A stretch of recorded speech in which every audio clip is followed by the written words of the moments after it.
we could do. Well, and I think that the one thing I see in them, which is definitely in me, is this whole idea of curiosity.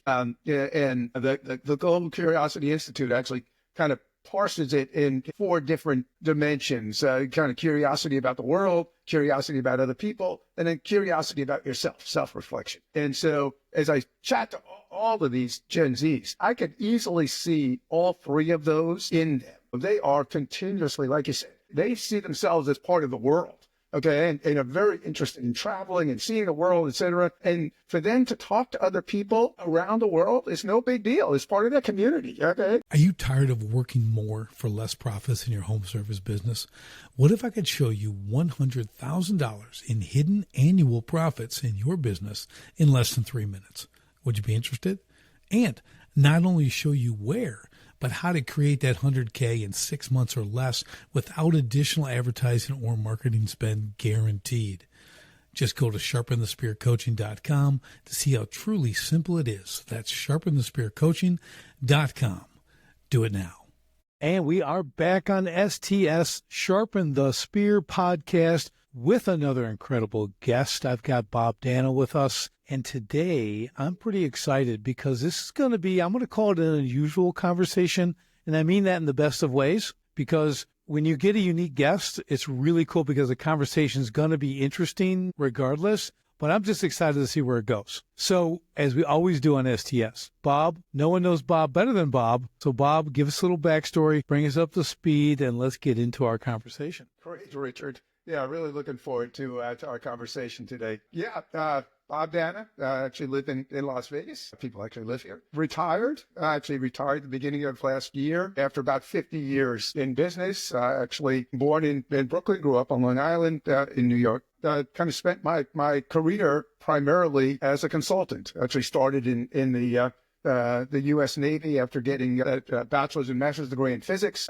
Worked for Division of Naval Reactors, training both enlisted personnel and officers to operate nuclear reactors on submarines and aircraft carriers. Then joined a consulting firm in 1980 and spent 45 plus years in consulting. Initially engineering consulting, then IT.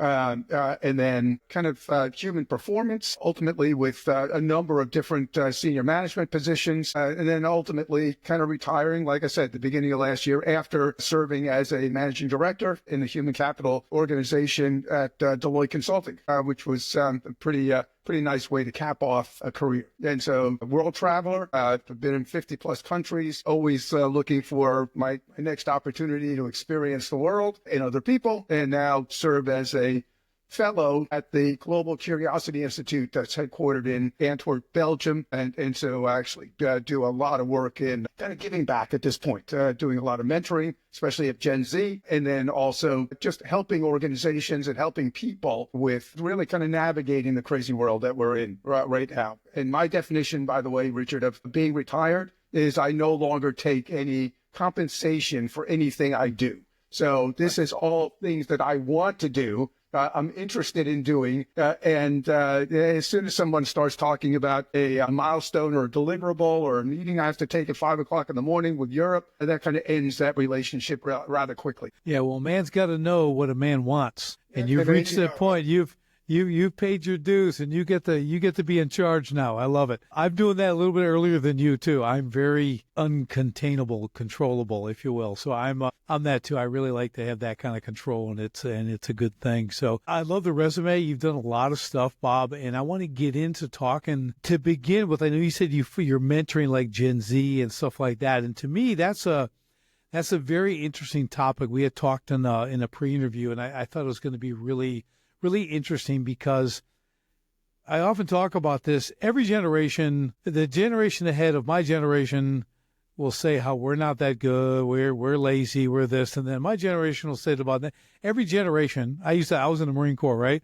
And I'll meet someone who's currently in or they're just recently in and say, when were you in? And I'm like, oh, early 80s. Well, you're a real Marine. I'm like, that's funny. We said about the guys in Vietnam, and then they said that about the World War II guys. And I go, we're all just, everyone's, the guys before us are always this. So the reason I'm saying that, because you're going to give us some really good perspective on this, on Gen Z and like work with them, because as business owners, this is our future people, right? These are people who could be working for us now, will be working for us soon, right? And we need to understand who they are, because every generation has their own little quirks and their own desires, but it's a big topic because there's a lot of variables in this, right? And that's what I want to kind of talk about, because people just think like they're just born and they're no good. It's like, no, there's all this influence all around us every day, from technology to whatever, right? It's all this stuff that creates the person. It really is kind of an environmental thing for the most part, right? And so let's talk about that a little bit. Let's just get into what you're actually mentoring this generation in and with, and what are some of the outcomes? Yeah, that's great, Richard. I love speaking about Gen Z because I actually love Gen Z. I think Gen Z is a lot more similar to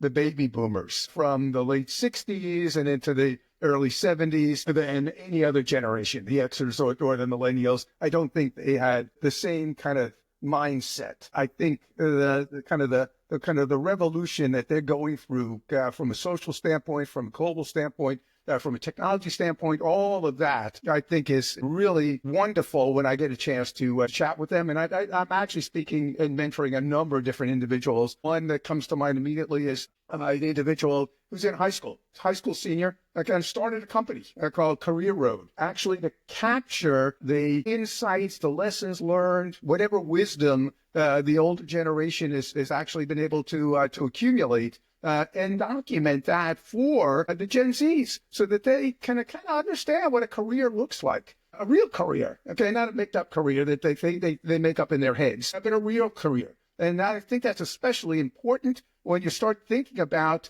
the career that a Gen Z is going to have. They will probably routinely live to 100 years old or more, okay? So they're looking at 70-year careers, okay?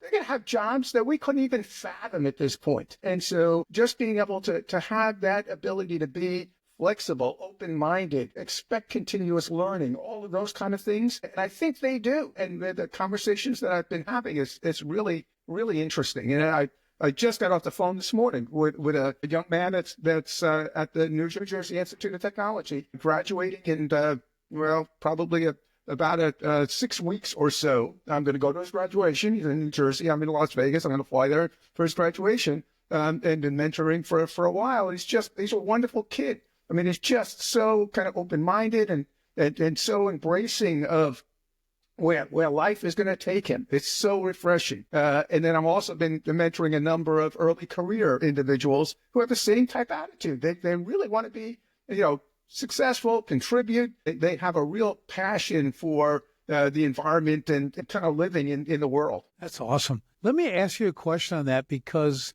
I've read studies here. You hear these things, and they talk about these current generations, newer, let's say the up-and-comers get in the workforce. In their lifespan, you were talking about their lifespan, they're probably going to have on average 11 careers, meaning 11 different careers. So it's not, I'm going to be like you, an engineer for the next 40 years. I'm going to be an engineer, then I might be a physicist. I don't think I'm going to go into, but is that what you see? Is that still kind of the thing? Is that an anticipation of Gen Z that we're not going to do one thing, right? We're probably going to do multiple things. Absolutely. And in fact, the conversations that I kind of frame with them is around a career lattice. Okay. What you have to do is prepare yourself for, like I said, continuous learning, to be able to kind of open-minded, be curious, kind of follow kind of your, not only your dreams, but also kind of passions and the like, and kind of really kind of learn as much as you can. I've lived a career lattice. I mean, I kind of started as a physicist and actually moved into engineering. Those are two very different things. I've been a senior executive at the VP level since the late 80s, kind of built companies, sold companies, invested in some things that I made money and some things that I lost a ton of money. And so, I kind of followed that same kind of career lattice, and sometimes taking parallel moves, taking downward moves that may not make sense, but it made sense to me. And I've had an incredible life, incredible career. I think they're seeing the same. So that's why I have this real affiliation with them. Do you think, because I think about this, because I always like new stuff. Like I never wanted to have the job like I go and I sit in the same cubicle every day and all that. It was going to be for me. So I started doing, well, we'll call it art, my custom water features, my steel sculptures, because every job was different, right? Every job had a challenge. So for for 20 years, that just kept me going because it was so great to get to different things. I'm kind of seeing with what you're saying, this Gen Z already has a mindset for that, which I think is going to make them incredibly adaptable to new things where, human nature is kind of get comfortable, then ride along, like go with the flow kind of thing. And these guys, from what you're saying, it seems like they have a little more of a, I don't know the term, I'm going to say an agitation, right? Like they want to do things, not a thing, right? They're kind of looking to really explore and get into the next thing, because I think their sense of time, anytime when you're young, right? You got that, a year is a lifetime. When you're like 16 or 17, you're like 4 years, a 4-year contract. That's forever. I remember when I signed mine for the Corps, I'm like, that's a really long time. So, and it's like overnight for us, right? It's like tomorrow. But 4 years for us is like tomorrow. But so I think that mindset is probably going to be, like you were talking about, a serious advantage for their adaptability and usefulness, right, throughout their decades. It is. That's again why I think I have kind of a passion for this generation, because I was born in 1951, so I graduated high school at 69, and as a scientist or one that was going to be kind of educated in science in college, I started on a slide rule. There was nothing when it came to technology in the 60s. Okay. And so I've seen incredible changes, and you're right. You have to be able to be open-minded, both adapt to the technology and adopt it. You have to embrace it. And I think that the Gen Zs are definitely doing that. The other thing is, you kind of say, well, Bob was a consultant. Well, as a consultant, actually joke with each other about living in dog years. A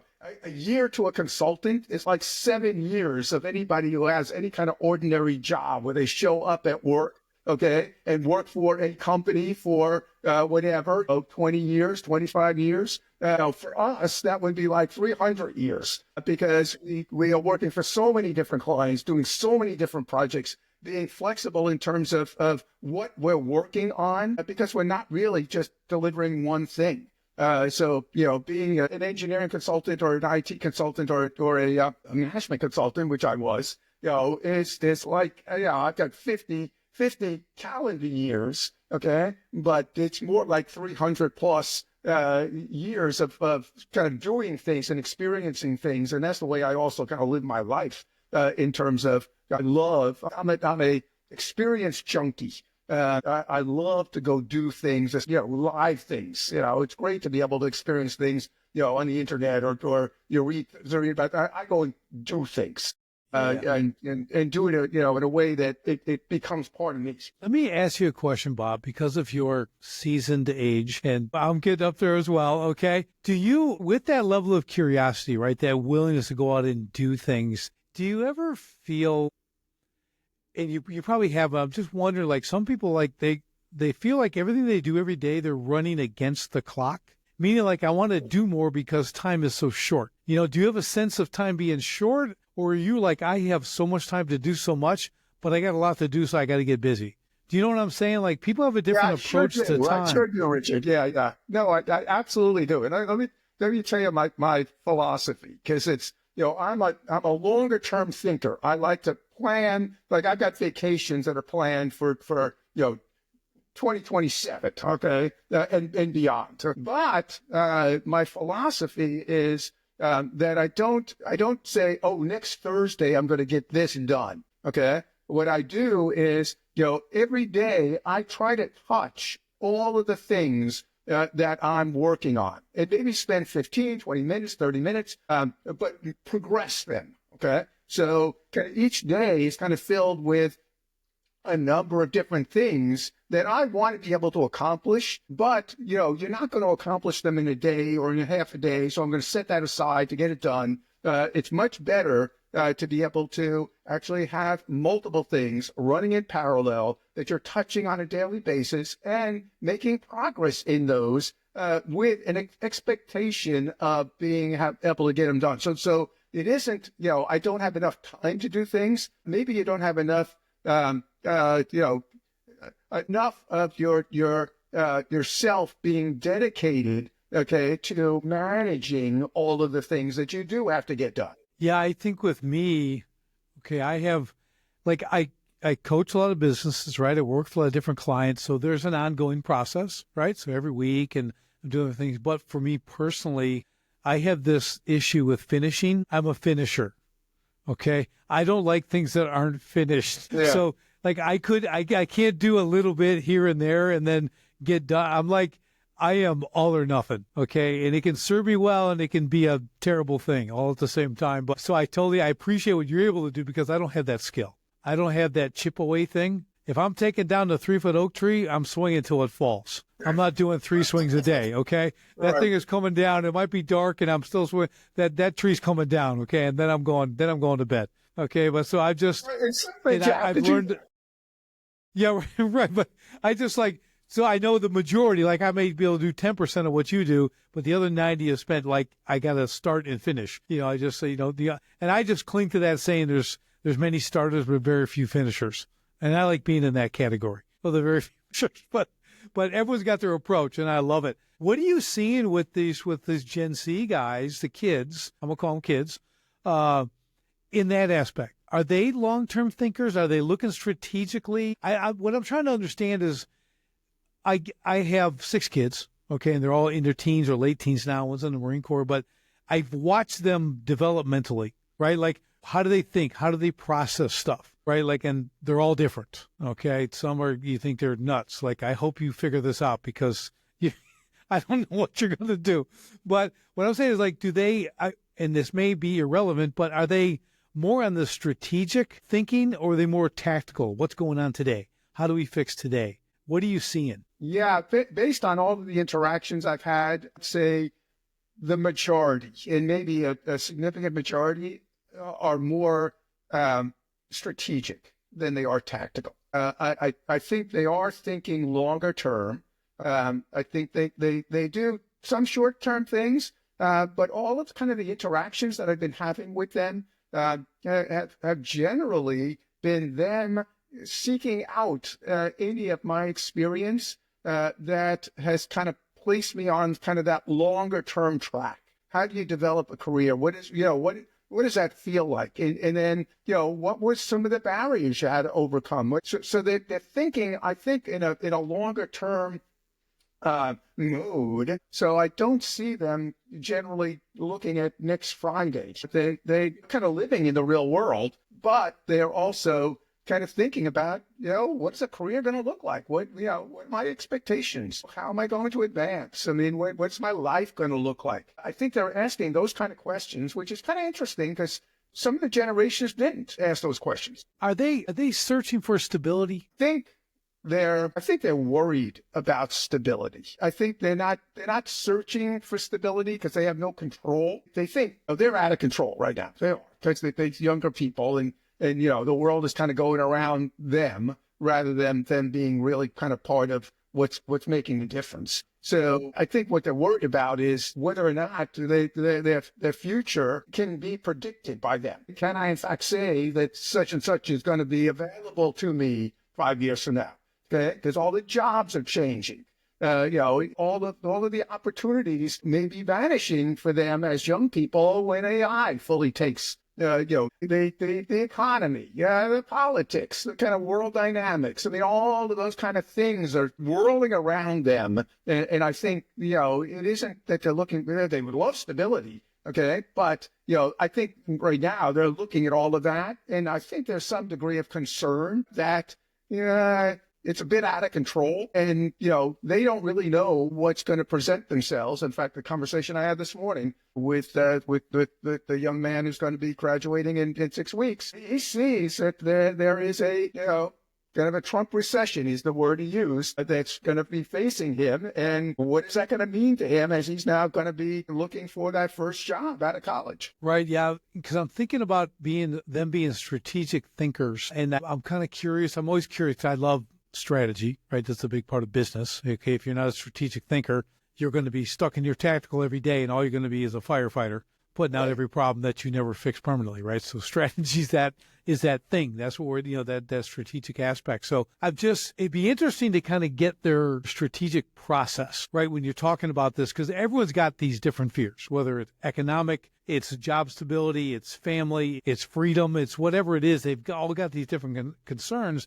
And they try to navigate that strategically at a young age when your life experience is less, okay? Yes. Like, that's why they're turning to guys like you. So I think the people that you're working with, too, just like when I do it, because I work with some young guys as well, our wisdom, our time in the game is their biggest benefit, Yes. okay, when it comes down to strategic thinking, because we all thought like they thought. Okay, we were invincible at 17, 18 years old. Okay, we could do everything. That's never going to happen to me. I know this. I knew everything. 100% I knew everything. Okay. So, but them having the willingness to ask guys like us, to get a mentor, period, wherever that lands in their sphere, is pretty interesting, because I was never looking for help at that age. I was moving at my own pace, and I wasn't interested in getting anyone's help. Well, I had a lot of pride, and I wanted to do it all myself. I didn't want to share the credit. Okay, that's a really dumb way to be, but that's what I was. So I'm just wondering, I think that's a uniqueness if they're seeking that out. Now, I'll give one caveat today with the internet. Okay, we're kind of, you and I both, pre-internet stuff. Like you said, slide rule. You actually had to do the hard math, okay, and do that kind of stuff. But we didn't have help at our fingertips. We didn't have coaching programs and every specialist and everything you can imagine to talk to or get content and all that stuff. So it was a little bit different. But I'm wondering, and it doesn't matter if you can have all the knowledge in the world and we're still full of dumb people, okay? But they have access to everything. So not only having that access, but I think it's the human connection of getting the person who's actually lived it. Because we can all read books, and books are great. I read a lot.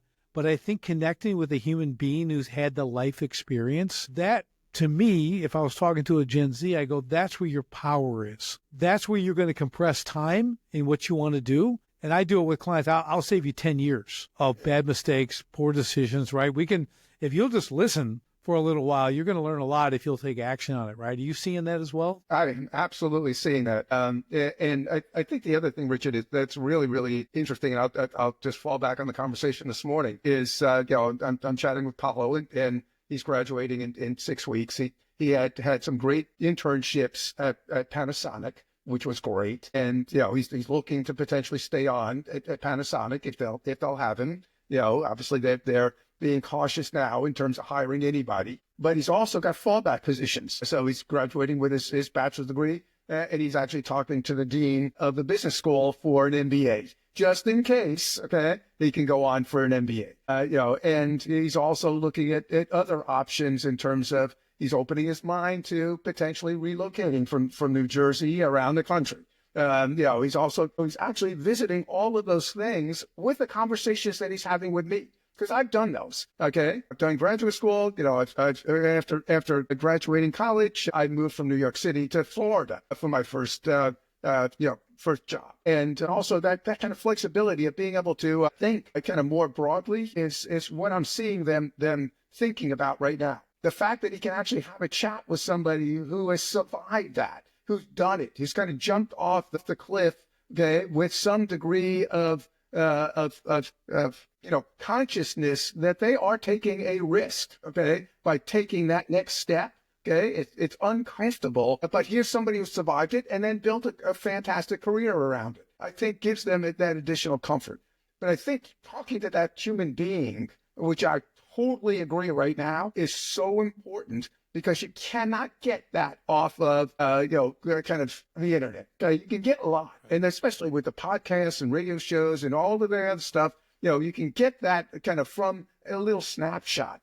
But actually having the ability to have a long-term conversation. I've been working with Paulo now for about 2.5 years, since he was effectively a sophomore in college. That long-term relationship, it's almost like, talking to your grandfather who's not really your grandfather, and who actually cares about you, but, is not responsible for you. It's kind of nice to have that kind of mentoring type of and it brings a lot of satisfaction to me personally to have a mentee and have multiple mentees because, I really feel like I'm leaving something for the next generation of value.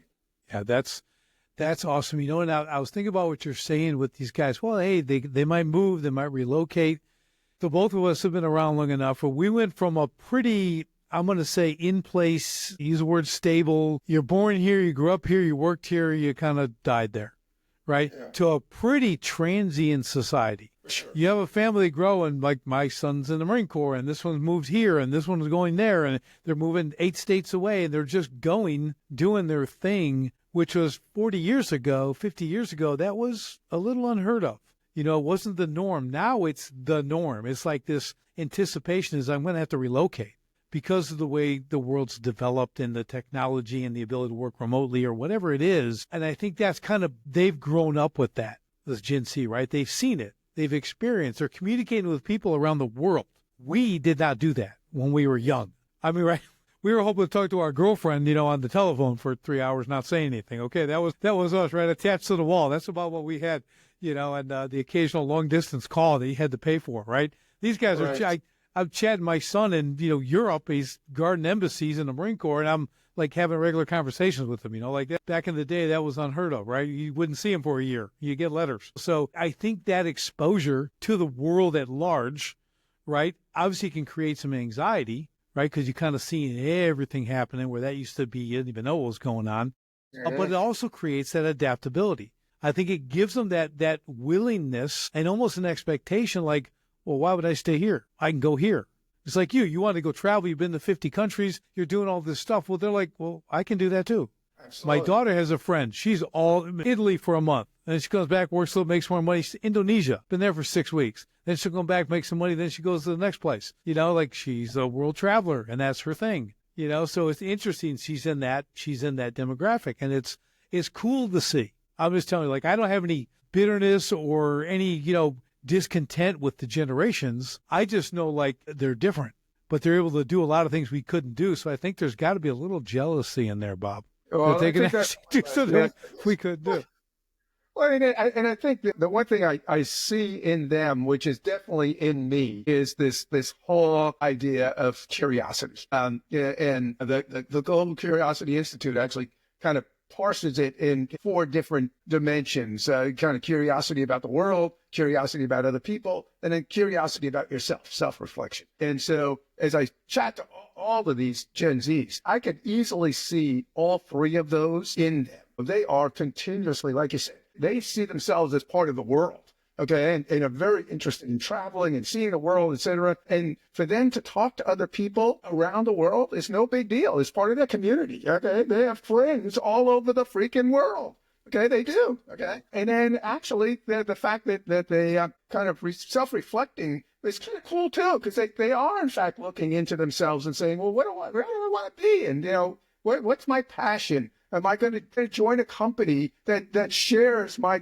passion, and my values, and my principles? I would have never asked that question, 50 years ago when I was getting ready to join anything. Yeah. I'm thinking about that. Do you think that creates hesitation in their decision making? Because they have so much information, right? It's so big, and then I'm wondering, this is part of being young. You're idyllic. You're an idealist, right? You want this. I'm looking for this perfect thing, and I think that's been exacerbated a bit with social media and everything else. Do you think they're driving for something is based in reality, or they get a little too much fantasy? I'm just wondering where they're at mentally on that, and is it causing a delay, or is it speeding things up? What's kind of your thoughts on that? I don't know. I still think they are in the flow of the world, right? So they're going to graduate high school and not go on to a higher education. So they're going to go get themselves a job.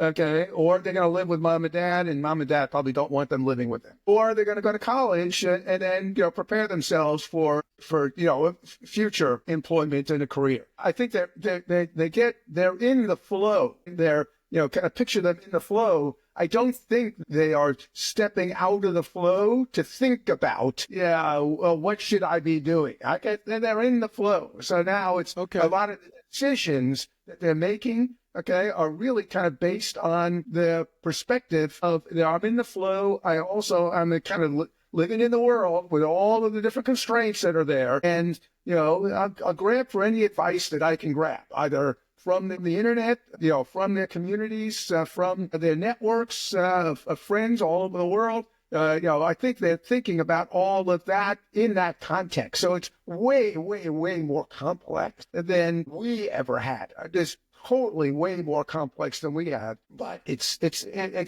think the outcome, I'm hoping that the outcome for that generation, for Gen Z especially, and certainly looking at Gen Alphas now, but Gen Z especially, is positive. Yeah, I just, like I say, I'm a finisher, right? Which that translates, I only do one thing at a time. That's what that translates into. Okay, so I'll never a multitasker, never will be. I'm just, one thing I do it really well. I'm solely focused. So I see, like you just mentioned, there's so much input coming to them, right? It's just, it's a barrage of input of everything you can imagine. That's why just thinking about it for me, I'd probably be curled up in the corner somewhere. Right, like just I can't handle. I wouldn't talk to anybody. Okay, I turn everything off. I don't know. So that's why I'm really interested in this reaction to this overflow of input and how they're managing it. It's very interesting. Yeah, and I tell you, because they always ask me for a piece of advice or whatever, and I am a skeptic. Okay, and that's a thing. It's a good thing.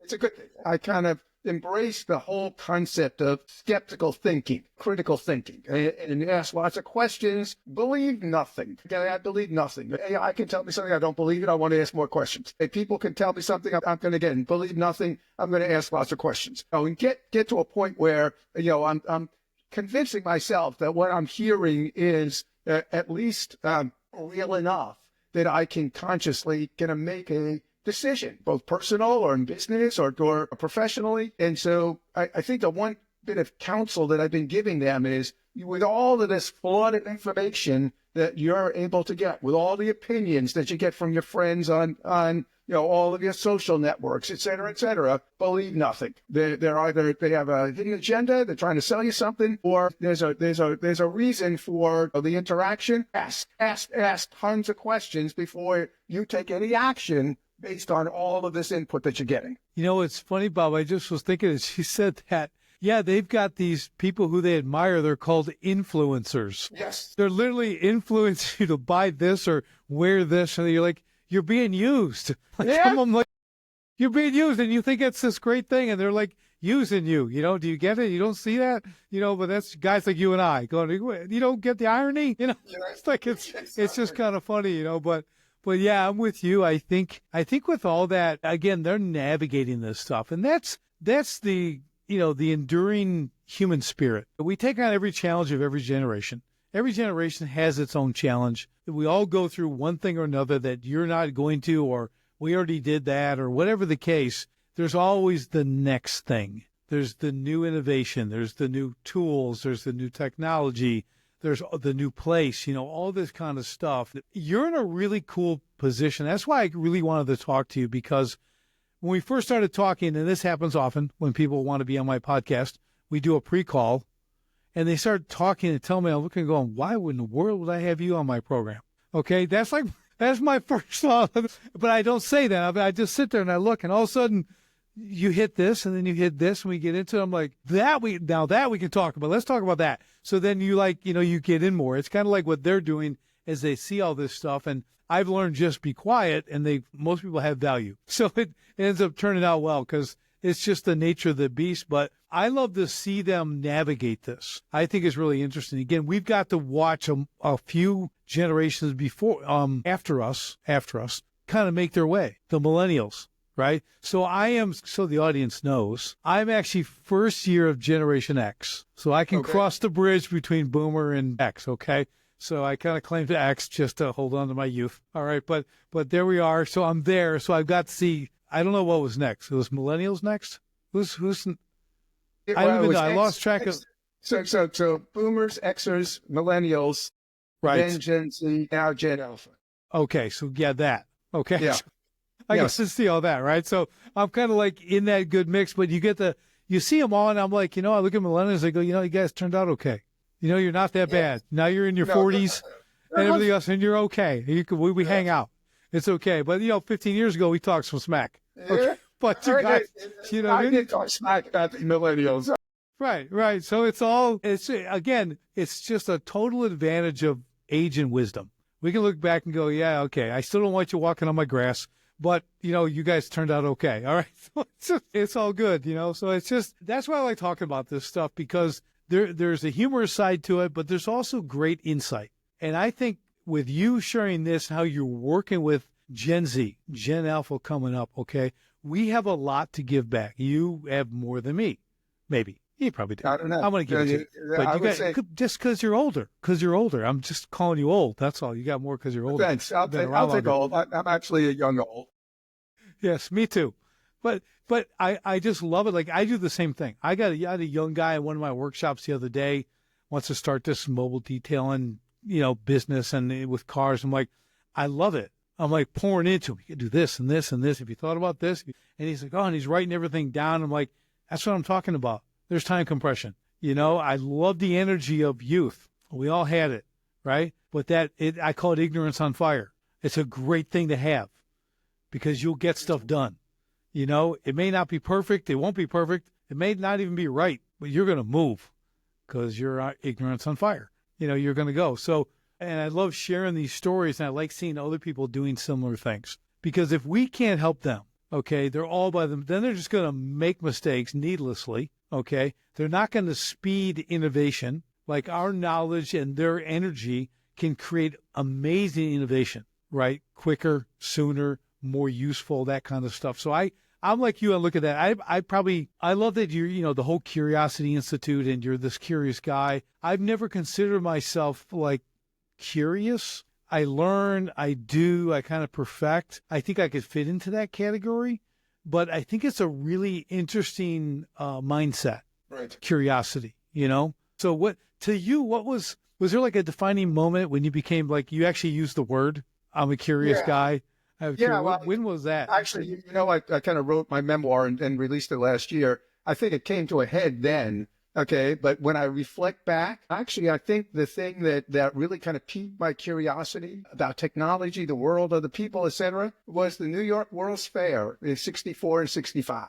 So I was 13, 14 years old, and I actually went there with my brother. He was a year younger than me, and sometimes on our own. We went 16 times to the fair, was exposed to, like I said, kind of the world. In the world of technology, all different countries came and had their pavilions. You wound up just having your mind opened up. I think that's where I reflect back and said, when do I really think my curiosity was piqued? It was probably when I was 13, 14 years old. And so, and in each stage, I was curious, certainly kind of embraced as much as I could, okay, in terms of science and culture and everything, religion and politics, and et cetera.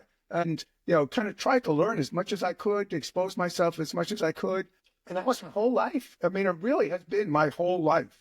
Not really restricting myself to, hey, here's my path and I'm going to follow that path. It's, the Robert Frost poem, taking the path less traveled. Well, it sounds like I traveled a path that everybody has. Actually, I would say, no, not at all. Okay. And as you kind of look back, I'd say my curiosity kind of started early on, and I've never waned. I really have never waned. Yeah, it's really interesting because I think a lot of people try to define themselves like that. They want this word or this thing that I am. And when I hear you talk about it, when I think about, I've done a lot of stuff, I'm like, we weren't thinking about a definition. We were doing. Right. Yeah, we were doing. So I don't think the definition comes till you get, past whatever number, the higher numbers in age, right? Like, I think that's when you have time and reflection to put a label on something, because you have enough data. You have enough data now. You got 50 years of data. You can go, okay, that's curiosity. Okay. That's monotony or whatever. So you I just, got detail of monotony. I will tell you, Richard. that's right. Me either.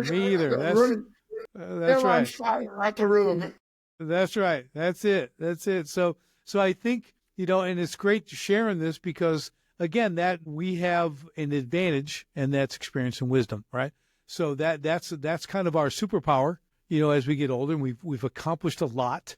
People will read my bio. I'll be a guest on a podcast and they're like, wow, you've done a lot of stuff. I'm going, yeah, I don't think of it that way. I'm like, I think I'm kind of a slacker. Like there's more stuff I should be doing. I'm like, yeah, I've done some really cool stuff. But you know what I mean? It's like you can sit there, we could spend, 15 minutes talking about what you've done in bullet points. Okay. In bullet points. Now that's stories. I mean, like that's the kind of accomplishments, we get, and and you kind of don't realize it till you get like to our position or your position, and I think that's a good thing. I think you're just moving in a different direction now, but you're moving, right? That's what's key. I'm knocking stuff out. I'm doing this. And again, people say, you did all that. I go, you just do it. Yeah. You just do it. I'm coming up on 74, obviously, born in 51. So, I think I still have probably at least another 15, 20 good years left in. My target is 100 or more. Me too. That's what I tell my kids, because I started late. I'm like, I'm going to be around. I'm looking at $1.25. Okay, so you're done with me. So I'm about middle age now. I'm 59. I'm about middle age. Okay, so like you've got a while. So don't think you're getting rid of me too quick. I'm going to be around. But the door is always open because I can't get to it. Okay? Well, so come on in and see me. Yeah. Because like I said, I'm a planner as well. So I got kind of things laid out in terms of trips I want to take and things, and they're actually, kind of booked and whatever out 2 or 3 years. And so my feeling is as long as I can continually do that year after year after year, I've got to execute on that plan. So it's like, I can potentially live forever under that. It's a motivator. When you plan that's like a target. Okay, like I got to hit this target. My next target is Aruba, in December. Okay, right. My next target after that's going to be Albania, and I'm going there or whatever in June or whatever it is. I mean, those are targets. We have to set targets. I think too many people reach the, use the R word, the retirement age, right? And my favorite definition is retire. Put 4 new tires on and get going back down the road. That's my retirement. Okay, that's all I'll be doing. I'm with you on that one.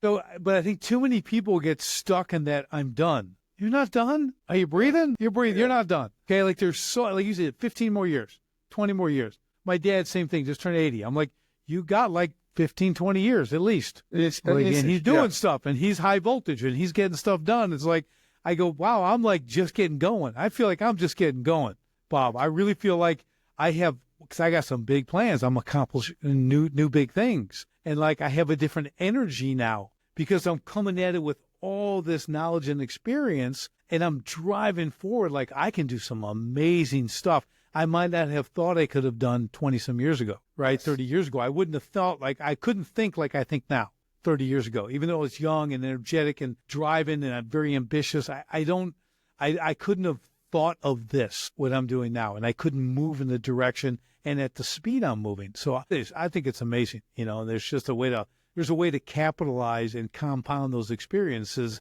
into new achievement, something different. I think the problem is people hear that word and it seems like an ending, like it seems like the end. Like now we're going to sit around and play shuffleboard or whatever. You know what I mean? I don't know, whatever they're thinking, or golf all day, every day, which I could never do. But I think there's so much more past this. So wrap us up on kind of that thought. Because I know you're a guy who's doing, it almost sounds like you're doing more now than you did when you were doing all your other stuff, and I'm in the same mode. There's a lot that we've got to accomplish. So give us some final thoughts on that. Sure. Yeah, Richard. And you are exactly right. I think I have always been a high energy person, but now my energies are more my own. The fact that I don't have to actually, I don't have to answer to the man anymore. I actually can follow my passions. So what do I want to do? And kind of lay out those passions, whether they're travel or the mentoring or, just actually kind of enjoying, the family and grandkids and friends all of those kinds of things, but kind of following your passions at this point and really pushing that to the extreme, because, you've had to constrain a lot of those passions over your lifetime because you had other things to get done. Okay. Including putting food on the table, et cetera, et cetera. Hopefully, in retirement, you've got a lot of those things kind of wrestled to the ground. And now the real question is, what are your true passions? And then what do you want to do? So, who do you want to give back to? What do you want to explore? Where does your curiosity take you? I think that's the real beauty with retirement. And being able to just, sit back and watch TV, in the afternoon and take a nap and do all that kind of stuff. Horrible. Okay. Right. Run away from that because, at this point, you're free to do whatever you really please to do. Do that. Right. I love it. I remember my dad went skydiving for the first time at like 73. So he jumping out of planes. So yeah, that's what I'm talking about. Okay, that's what I'm talking about. Jump out of planes. There you go. You waited this long. Don't wait another moment. Go jump out of a plane. So it's really great. But yeah, I love it, Bob.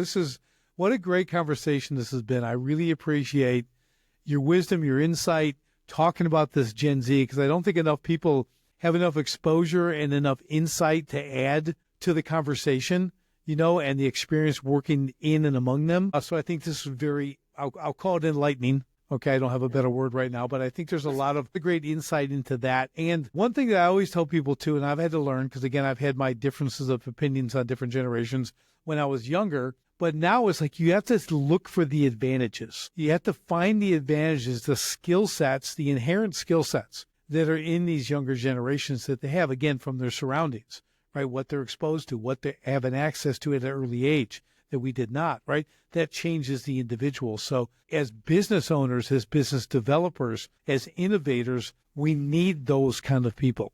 We need to find the spot for them, bring them in to move our companies forward. We really do. I mean, if you want longevity in your company, it's not with a bunch of old guys, okay? We need to, who's coming up? Who's got the ranks? Who's in there? They're not putting 50-year-olds in the military, okay? They need young guys. That's because they don't think they're going to die. That's why they get the young ones.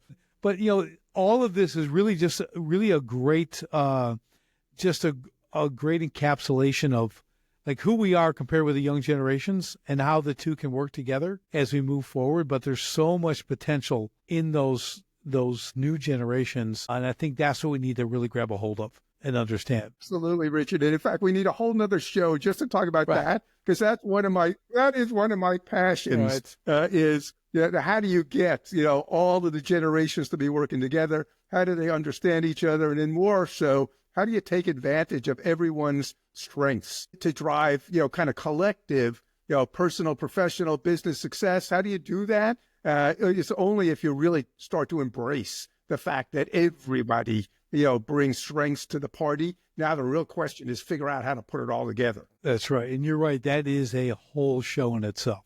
I guarantee you. I mean, that's a good one.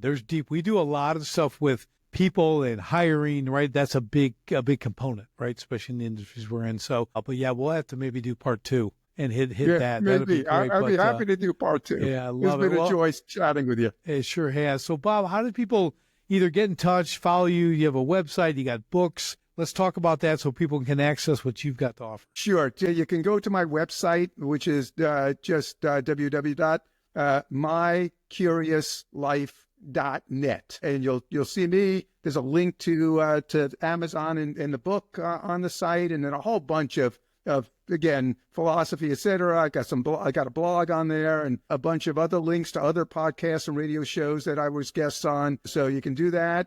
You can just Google me. If you just Google Bob Danna, Danna with 2 N's, Danna, and put My Curious Life, you'll get pages of stuff on me on Google, and lots of links and lots of I would never call it wisdom, Richard.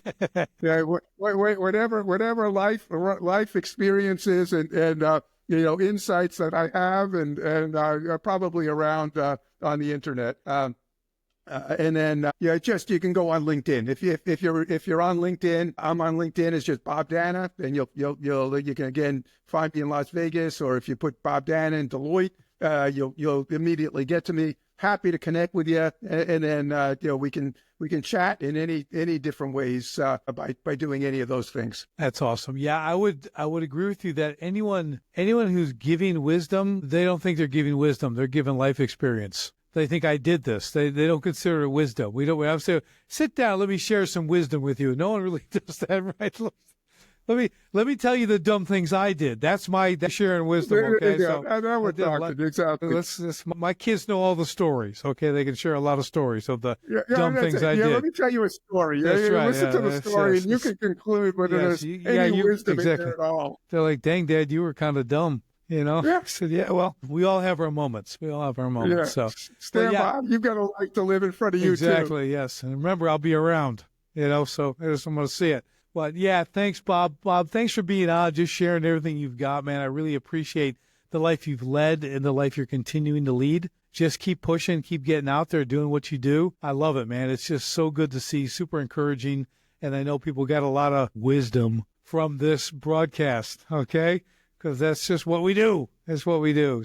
Again, thanks so much. All Bob's info will be in the show notes. You guys can find the links in there. Follow Bob. Go pick up some great stuff. He's got a ton of stuff. And love that you're willing to share, Bob. So thanks again. And everyone, we'll see you on the next STS podcast. And don't forget, revenue feeds the ego. Profit feeds the family.